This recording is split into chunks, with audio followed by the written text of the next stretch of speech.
End of an era. Novak Djokovic faces harsh reality after shock exit from Shanghai Masters. Is this the beginning of the end for Novak Djokovic?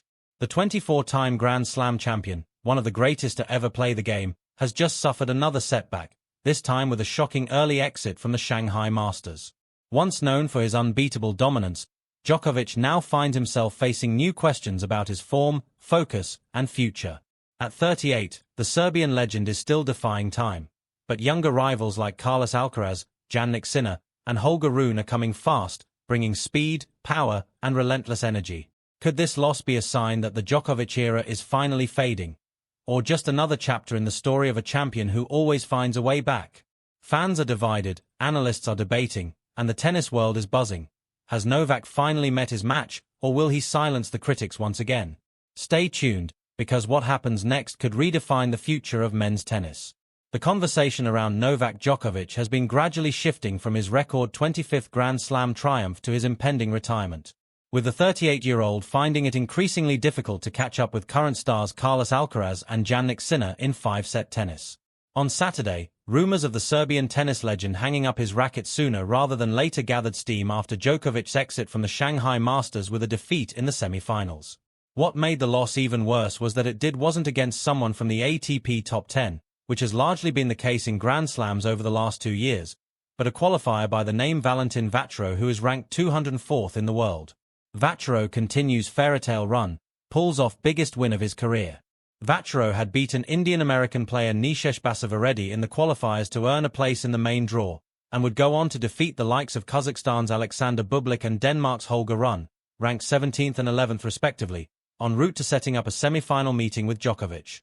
Few, however, would have expected the relatively unknown Vatrou to swat aside the 24-time Grand Slam champion, who remains in the top 5 and continues to go deep in majors at the age of 38, with ease.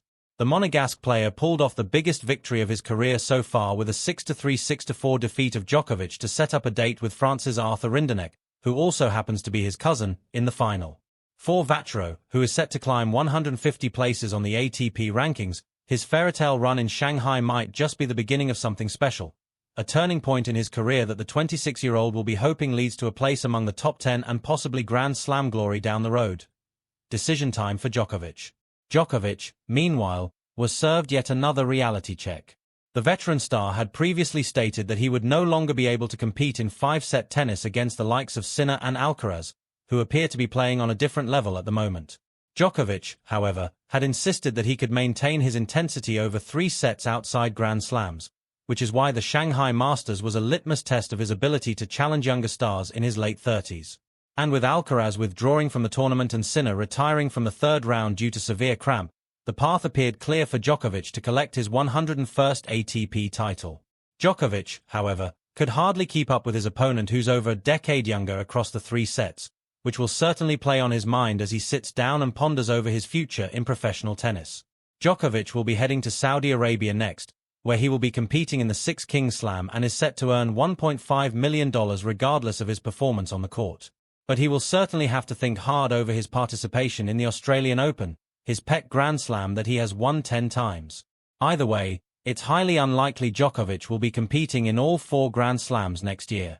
And given how his body is holding up at the moment, a retirement announcement appears highly likely this winter than beyond.